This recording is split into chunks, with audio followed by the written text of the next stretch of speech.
Well, hello. Welcome to the next episode of Happy Buyer, Happy Seller, podcast that brings different people to you, different people who can help small business, whether you are a small business owner now or thinking about it in the future. Very lucky today to have an old friend of mine, Ken Countess. Ken is a marketing, I'm going to use it. I'm going to say guru. I'm going to say guru because he is. You're too kind.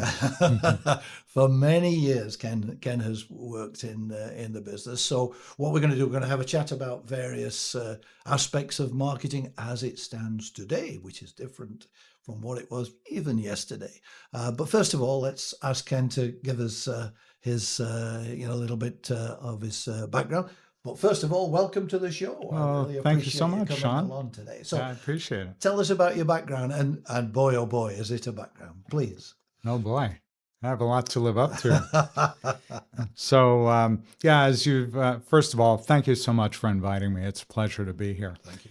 I'm a lifelong marketer. Mm-hmm. I actually started marketing in my teens as a radio DJ. I was in broadcasting for 6 years. I started in high school. Mm-hmm. That was my first paid professional gig, Mm-hmm. Mm-hmm. and worked for a few stations in New York. One of them actually offered, and they said, "Hey, don't bother going to college. Be our full-time midday guy." And I thought, sounds great, Yeah. but no, thank you. Wolfman Jack, was he around at that He time? was, yeah, he was my competition. I'm just joking.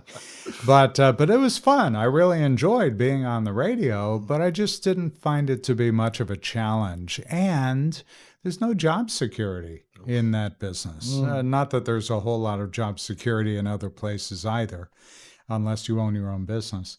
But I decided after about 6 years, I thought, the only way you could earn a good living was by moving from market to market, go to bigger and bigger markets, where you are less and less likely to retain your job. If the ratings book comes in poorly, you're out of a job. Right. I thought, nah, I'm not going to live my life that way. So I went into corporate America. Uh-huh.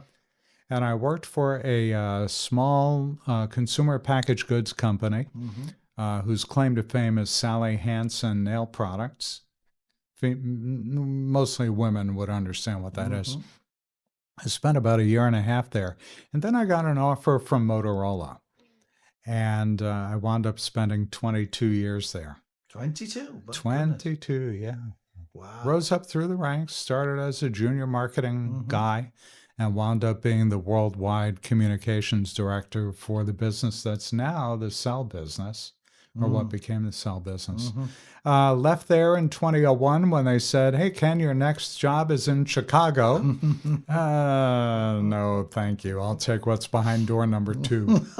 And that was a good severance package. So I took some time off and then went to work for a company that's now part of CVS. Oh.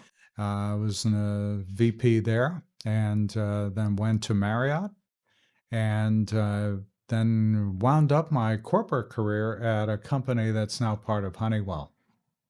And Shaun, just after spending about 25 years, a little bit more than that in corporate life, I thought, this isn't me.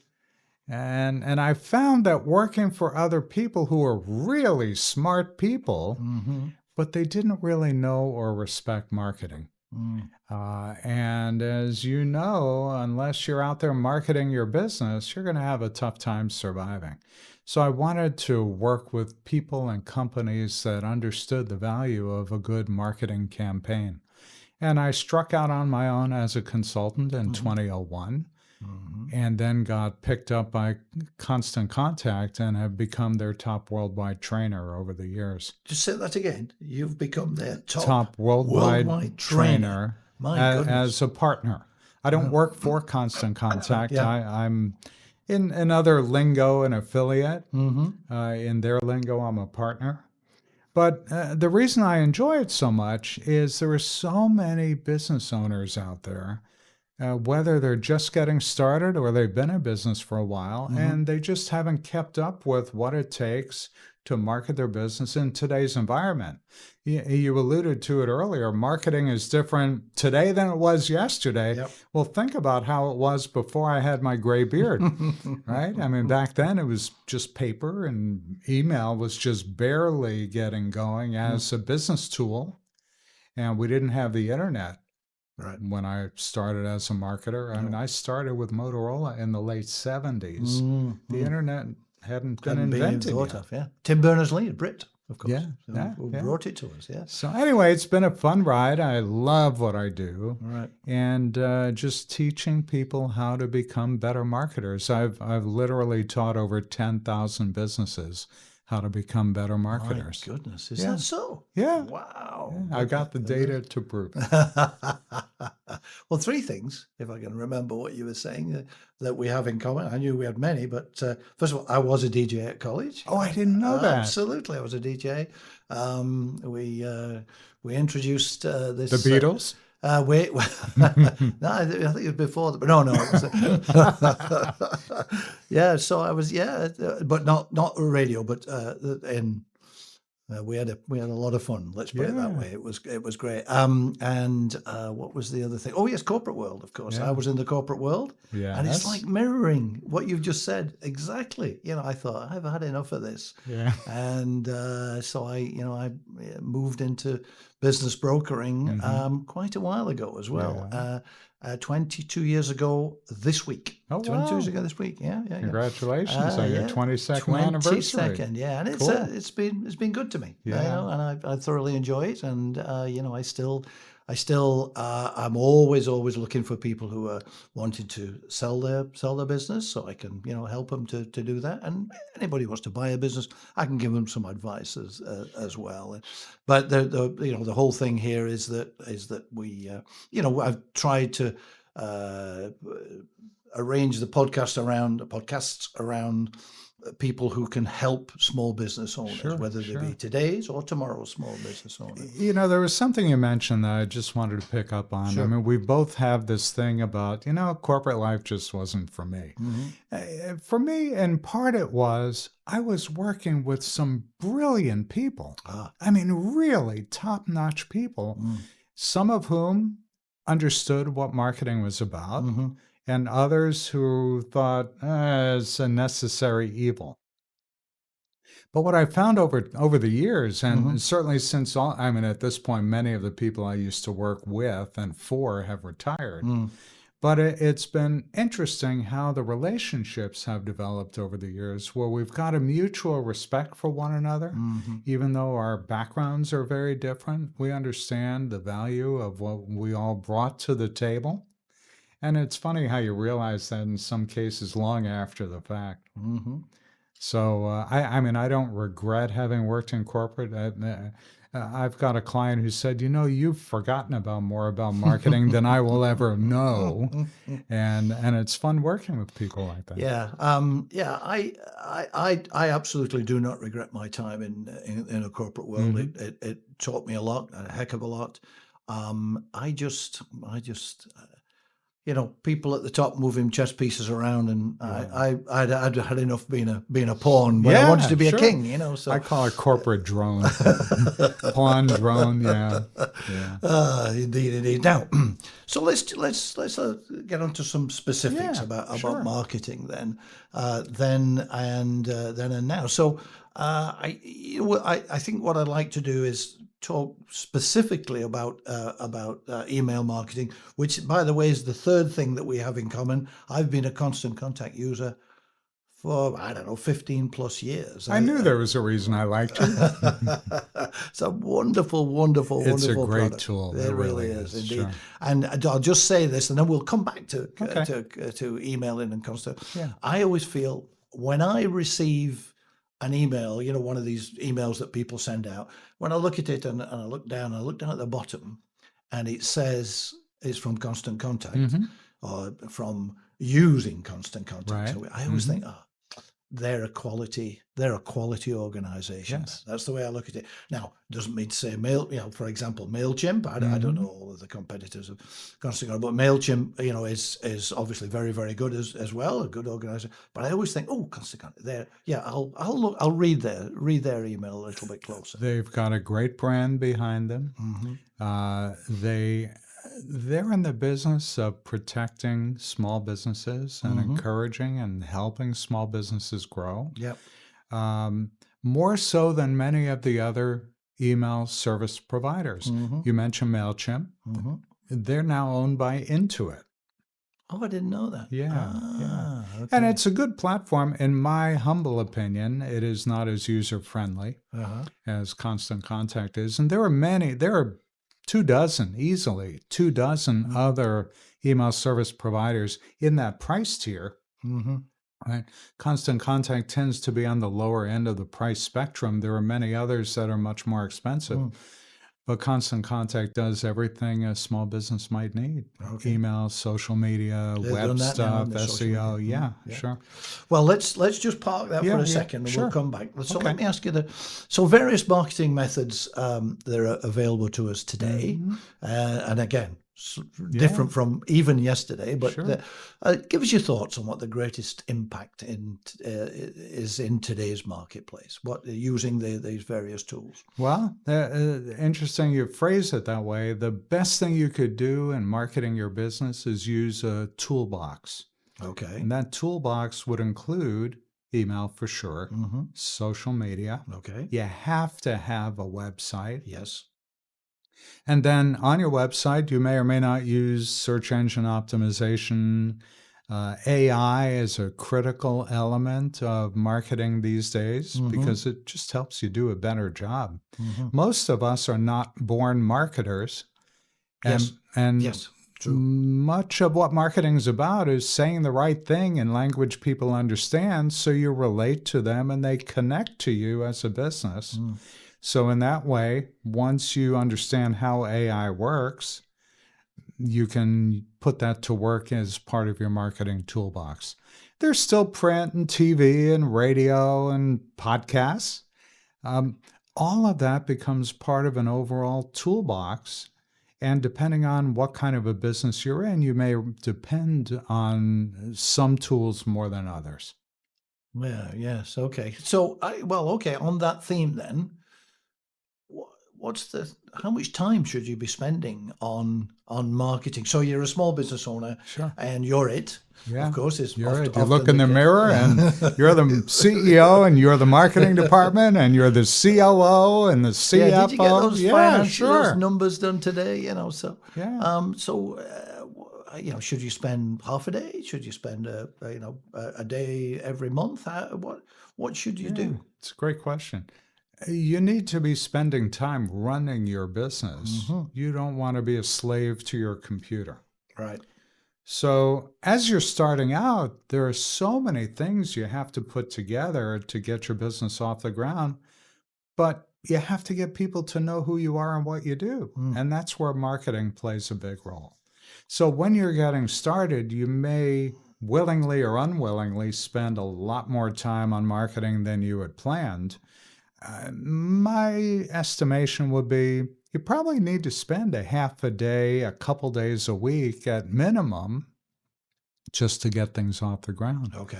And part of it too, Shaun, is if you don't use it, you lose it. So for those who are not familiar with marketing, you got to dive in with both feet and just kind of get into it and understand what has to be done. If you're well-funded, you could hire people to do that for you. Yep. Right? I mean, as a small business consultant myself, people hire me to teach them what to do. I'd say, look, some people want to learn how to market. I'll teach them. Other people say, you know what, I'd rather be out there selling. Do it for me. Really fine. Yeah. So, but as your business starts to roll forward, you'd probably only want to spend an hour or two a day, no more than that, on marketing and spend the rest of the time selling. I mean, you don't make any money if somebody's not out there selling. Absolutely. Yeah.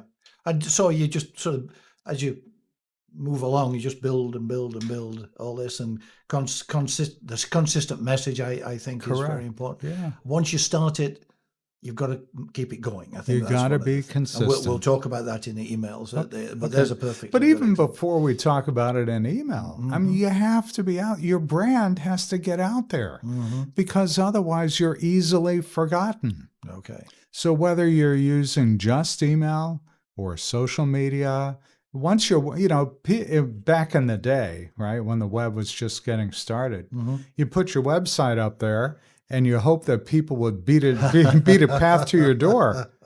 Right. You have to let them know you're out there.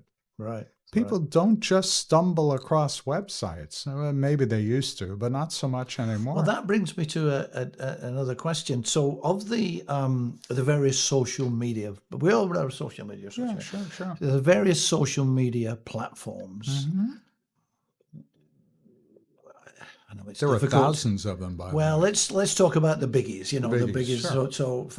So LinkedIn, Facebook, LinkedIn, yeah, Instagram, TikTok, right, okay. Pinterest, Snap. Right. So, how many? I mean, if I use, let's say I wanted to use, which I sort of could do, LinkedIn and Facebook. Okay.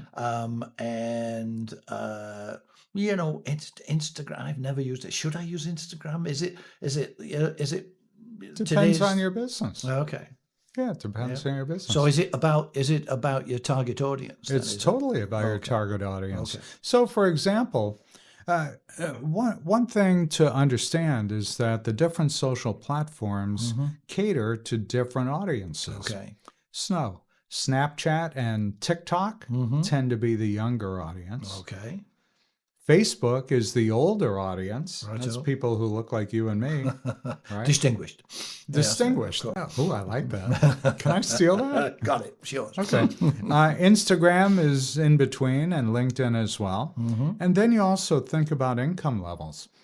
LinkedIn tends to cater to a higher income audience. The last stats I saw said average household income would be $80,000 and up. Okay. That's Right? interesting. Yeah. Where Snap, it's the younger generation. Right. But the way you use these tools too is different.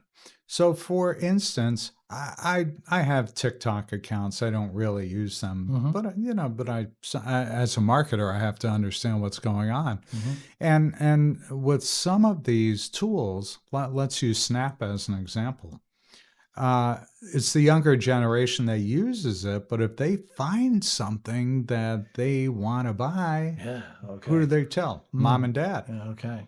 So to an extent, you're using this, the current term is influencers. Okay. Oh, goodness me. I've heard so much about influencers. Yeah.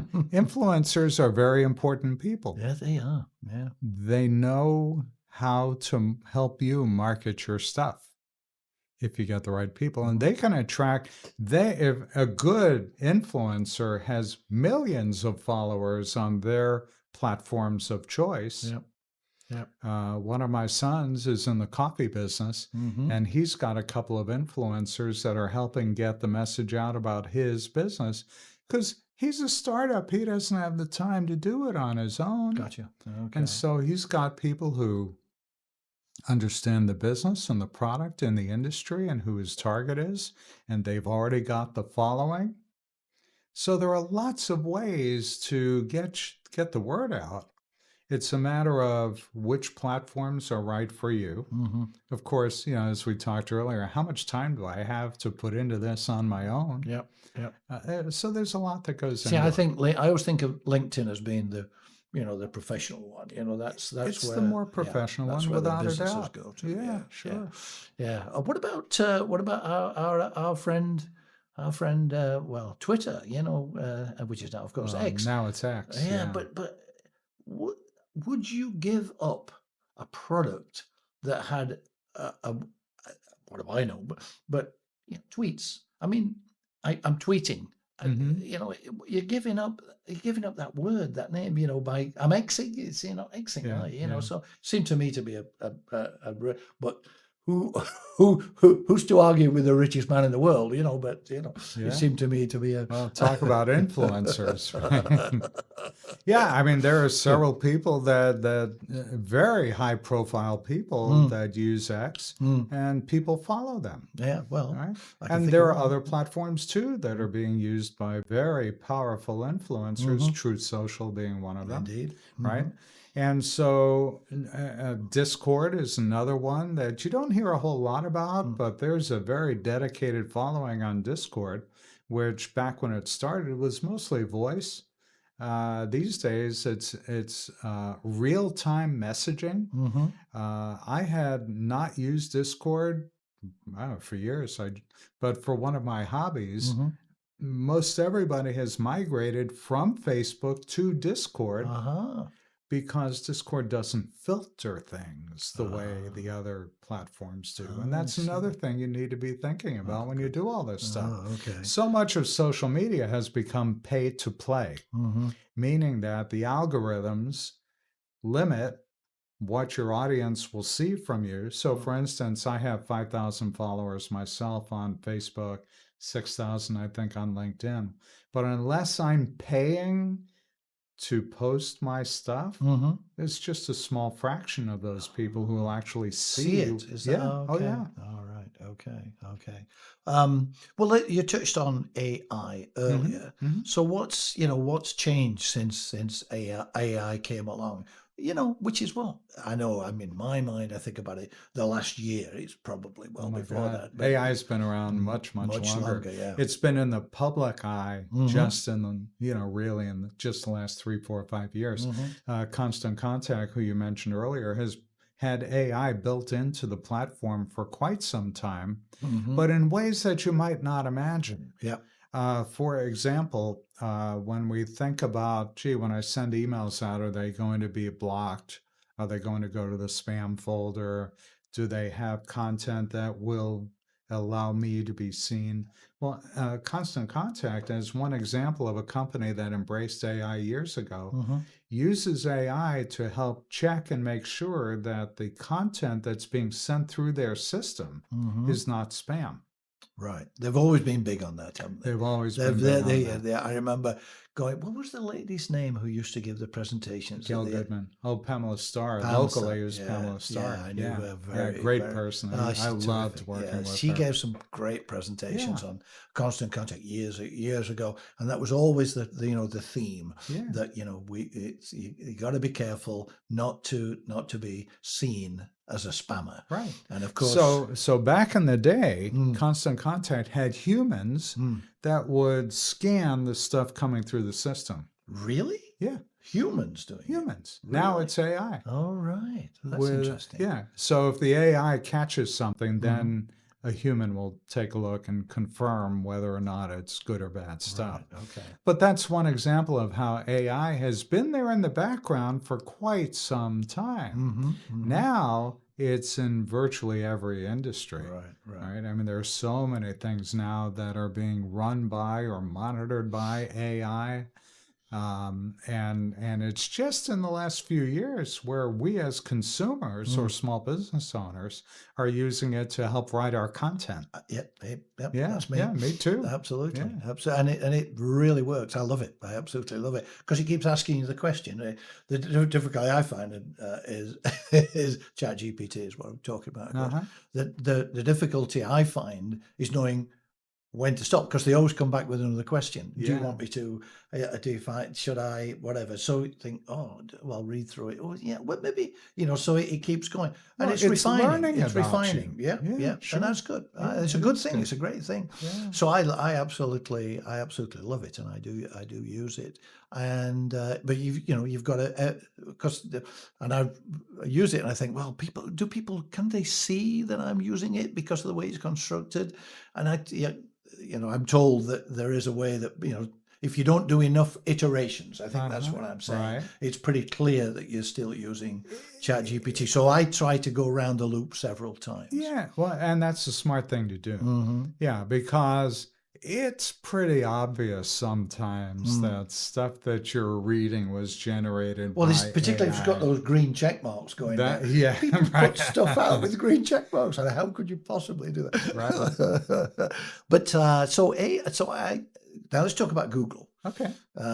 Google, you cannot get away from Google. No. I always call the great God Google.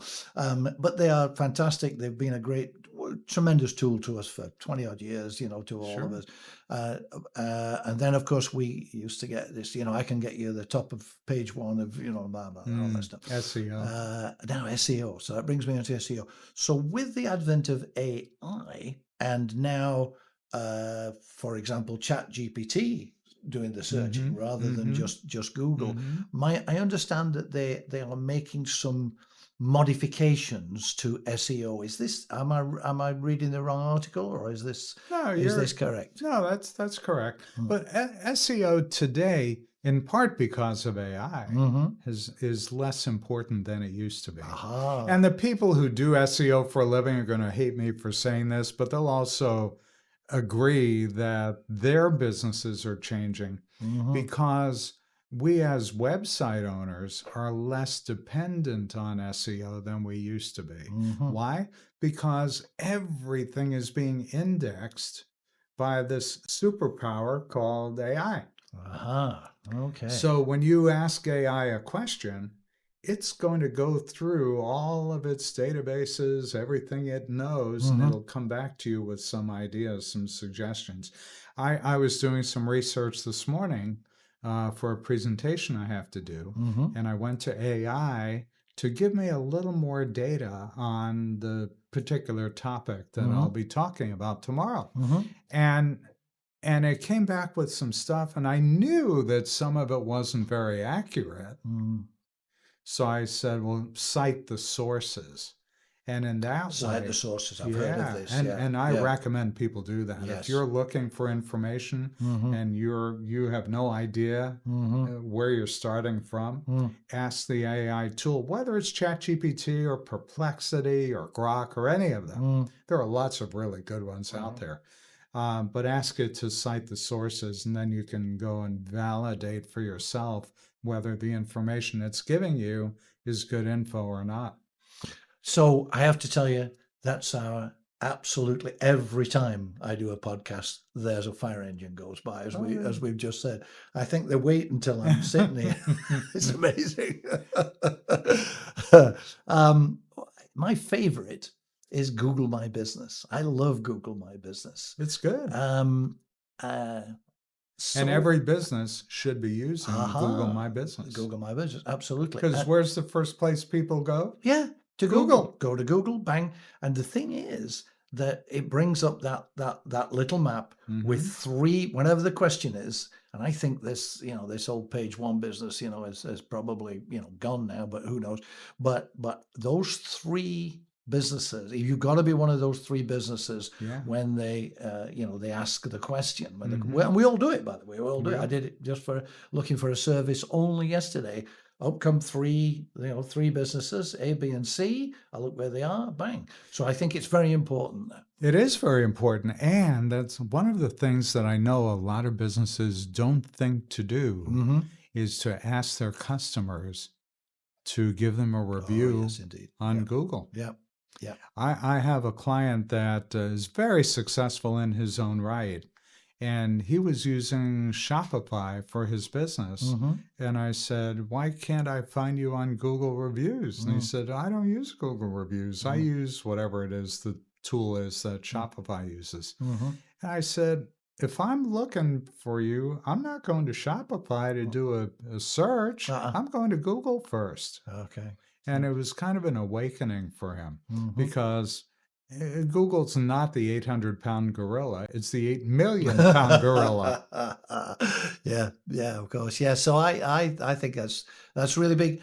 Actually, really as a starter. Now, but the question is, how do you keep it? How do you keep, because you can click it for others, but Sure. who clicks for others if they've got three there? So Mhm. how do you keep yourself how do you make sure that you're one of those three? Yeah, keep your content fresh ask your customers to leave you a review. Okay, that's it. That's it. It's That's not it. magic. Get your content fresh and ask your Yeah, customers. yeah. All right. But Google's always looking for fresh content, Mm-hmm. and reviews are that's fresh, right? Okay. If you go to the dentist or a doctor or a grocery store, leave a review, good or bad.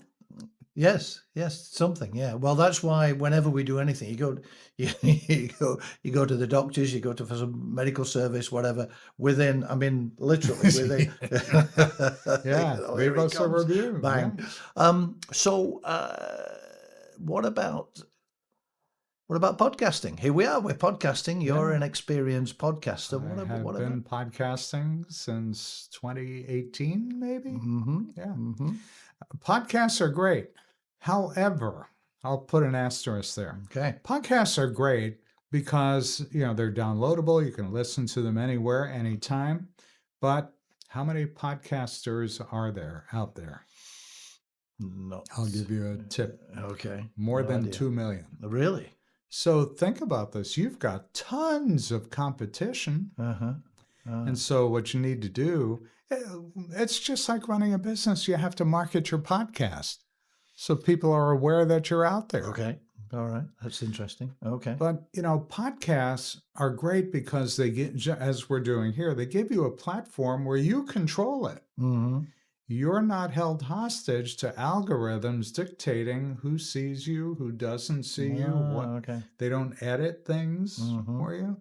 So if you're providing great information, you'll be a magnet. People are going to come, they'll find your podcast, and then they'll listen and subscribe and follow you, and then refer you on to other people they know. Right. I'll give you something. I just in the last few weeks, my wife follows Mel Robbins.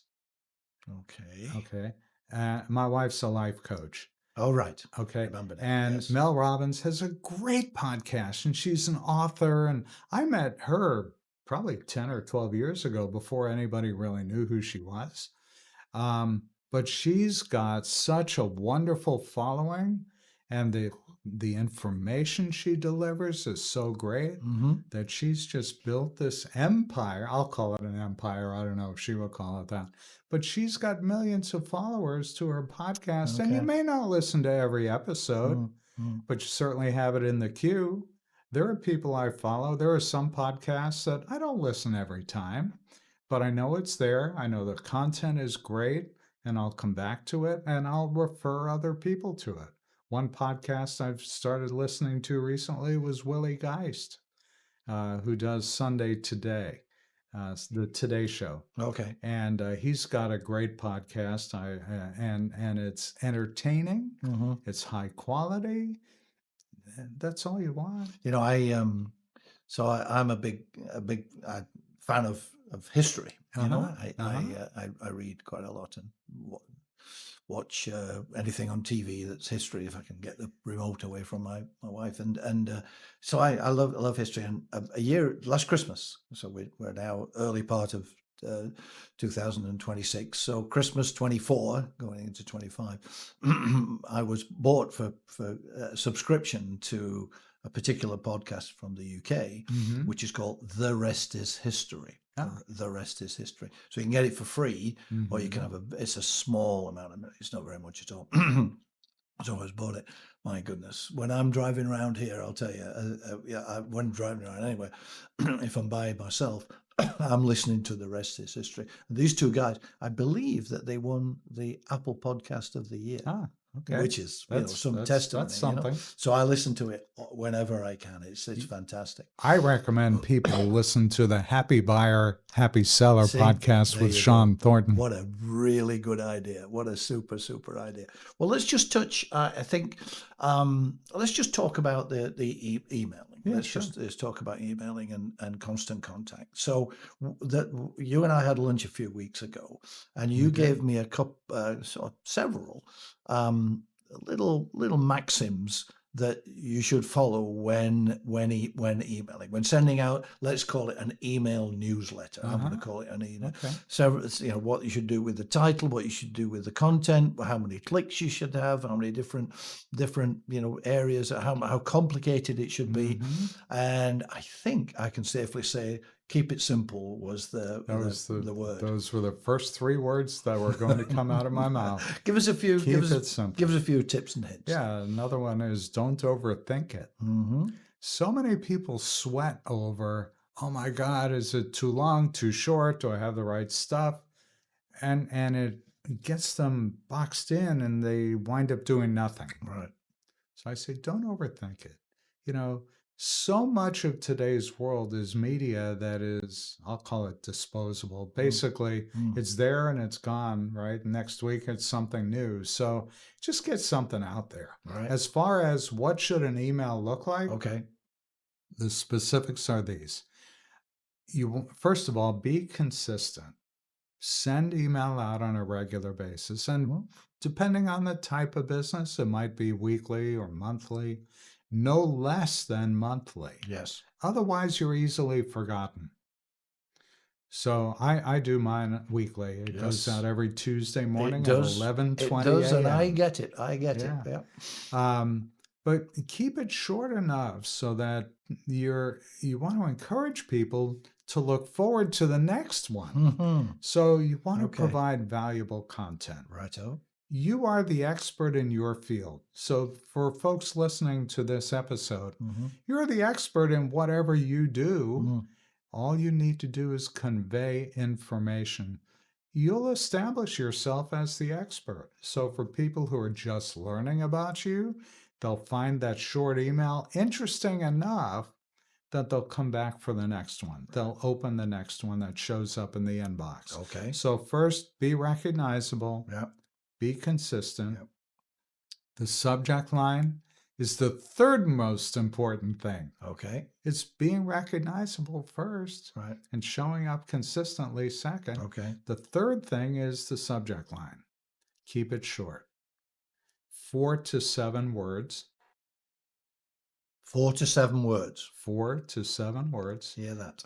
28 to 30 characters, including spaces. That's the equivalent of 4 to 7 words, roughly. And the reason that number 28 to 30, that range is so important is that's all an Apple iPhone will display. The rest of it gets truncated. People won't see it. So don't make it longer than that. Just a simple little rule there. My goodness. Simple. Okay. And then there's the pre-header text. That's the few words that show up just after the subject line in an email. You have a little more latitude there, but what you do with that is you use it to reinforce the subject line. Okay. And in both cases, pre-header and subject line, you want to grab their attention. You want to stop people in their tracks and make them feel that they're missing something if they don't open that email. Okay. Because we're busy, or at least we think we're busy. I get 600, 700, 800 emails a day. No. Yeah, I do. So how many of those do you think I'm going to open? My goodness. Even if you get 20 a day, are you going to read every single one? I don't think so. Of course not. You're going to first look at the ones that show up in your inbox from someone you know, or at least the name you recognize. Yep. That's first.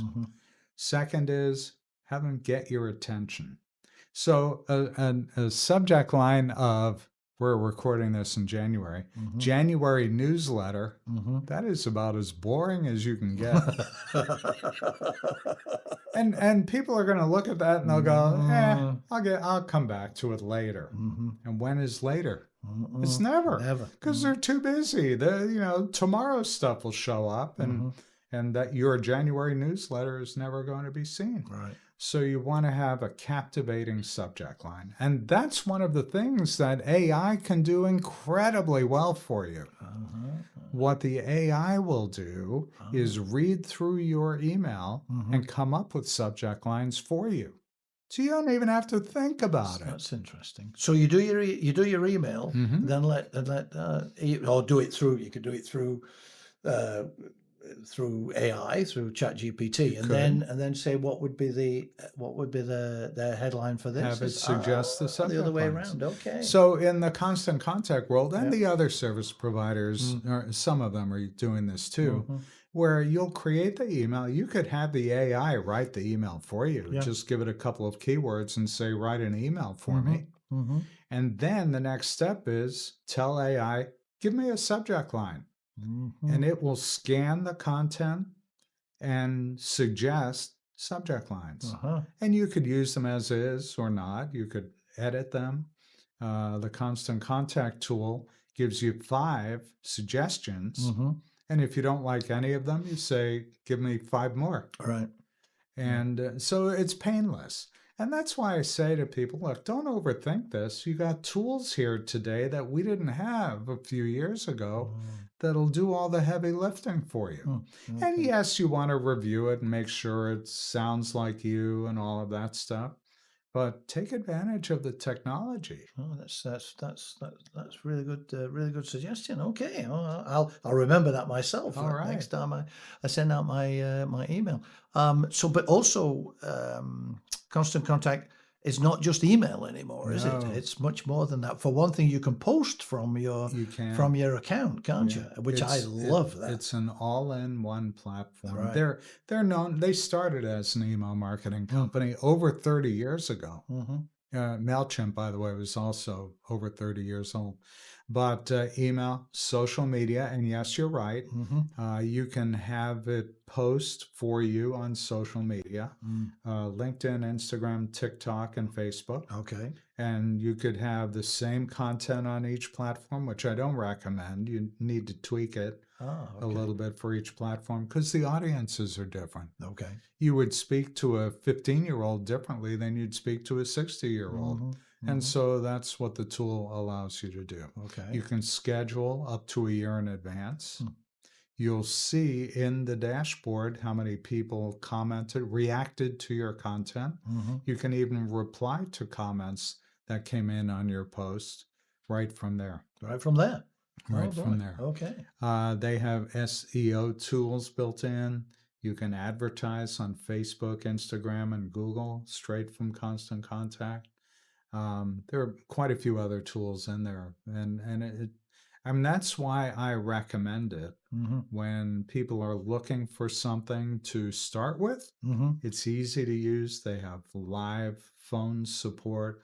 They have people like me who will help out free just to help you get your business off the ground, because I know that if I'm able to help you, you'll come back and you say, hey, can you help me with this or that? And at some point, there'll be a charge for it. But early on, we just want people to succeed, right? Because a rising tide floats all ships. Boats. Yeah, there you go. So if we all succeed, everybody wins. Well, as I said to you, I'm a big fan of Constant Contact. I use it for years and years and years. I'll say again, whenever I get an email that's been generated through, I always think, oh, that's the quality. That's quality. It's a trusted company. Sorry to the others, but that's what I think. Yeah, it's a trusted provider. Indeed. Sure. Yeah, excellent. Well, we have really knocked it out of the park here, I have to say. Great. It's been, we've rattled through a number of subjects in the overall, subject of marketing. I'm absolutely delighted you were able to join me today. Thank you very, very much, Ken. You're welcome. I appreciate the invitation. Okay. Maybe we'll be able to do it again. Hey, because it changes. It changes. Tomorrow is different to today. Yes, sir. It may be different this afternoon than this morning. I mean, things change so quickly. Sir, thank you very much. Thank you, Shaun. Great pleasure. Great to see you. All the best. Thanks. Well, that's it for this episode. Thanks for listening to Happy Buyer, Happy Seller. The sad truth is, only 15% of businesses listed for sale actually sell. Hopefully this episode removed some of the stumbling blocks to sale and highlighted the ways in which barriers can be overcome. If you're a business owner thinking about selling or a buyer considering your next step, I'm always here to chat and help you think through your options. So, to learn more or access additional resources, then reach out to me directly at www.happybuyerhappyseller.com. Don't worry if you're not ready to make a move yet. An early conversation can make a real difference down the road. And if you found this episode helpful, please subscribe to the podcast and share it with someone who may be considering selling or buying a business. Until next time, I'm Shaun Thornton, helping create happy buyers and happy sellers. Cheerio.